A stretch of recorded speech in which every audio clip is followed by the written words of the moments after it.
انسان جب لالچ کرتا ہے تو اس کی لالچ کی حد نہیں ہوتی، وہ لالچ میں اتنا آگے بڑھ جاتا ہے کہ اسے کسی چیز کا خیال نہیں رہتا، کوئی کسی کا لحاظ نہیں رہتا۔ ایسے ہی ایک دانیال نامی لڑکے کے ساتھ ہوا، اس نے شیطان کے ساتھ معاہدہ کر لیا کہ شیطان اس کو لاٹری جتوائے گا، جن کر لاٹری لگا لی، تو اگر وہ لاٹری جیت جاتا ہے تو پھر وہ دو تین چار پانچ قتل کرے گا۔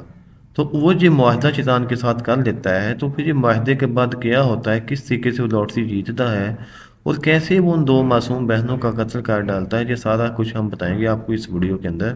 تو ویڈیو بہت ہی امپورٹنٹ ہے، بہت ہی انٹرسٹنگ ہے، اس لیے اس کو اینڈ تک لازمی دیکھنا۔ تو آئیے ہم اپنی ویڈیو کا آغاز کرتے ہیں۔ بہنیں تھیں لیکن ان میں بہت پکی دوستی تھی اور یہ جہاں بھی جاتی اکٹھے ہی جاتی۔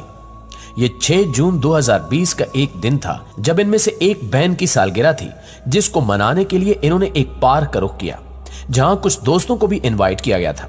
ات پر بات ہوتی تھی۔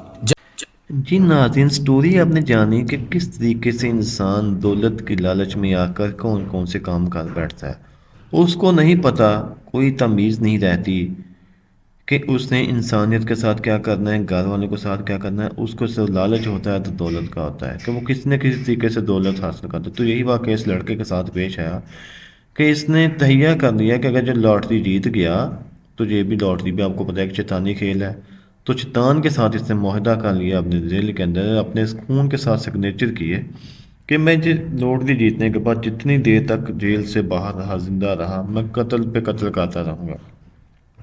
تو سب سے پہلے اس نے دو بہنوں کا قتل کیا، اس کے بعد بھی لگ پڑا۔ جب اس کی انویسٹیگیشن کی گئی تو پتہ چلا کہ یہ کمپیوٹروں میں سے ڈیٹا بھی شیطانوں کا ہی پڑتا تھا، شیطانی معاملات کے اندر جا چکا تھا اور اپنی زندگی کو یہ داؤ پہ لگا چکا تھا۔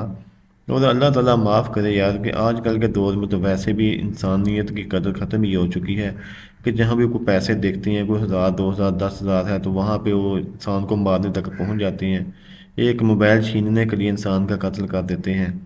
یہاں تک انسانیت میں پیسوں کا لالچ بڑھ چکا ہے کہ ان کو کسی قسم کا کوئی لحاظ نہیں ہے، ہر چیز ان کے مائنڈ سے ختم ہو چکی ہے۔ تو اللہ تعالیٰ معاف فرمائے اور اللہ تعالیٰ ہمیں ایمان پر چلنے کی توفیق عطا فرمائے اور ایسے درندوں سے، شیطانوں سے محفوظ فرمائے، وہ ان کے وسوسوں سے محفوظ فرمائے جو کسی کی عزت کا لحاظ نہیں کرتے۔ آمین۔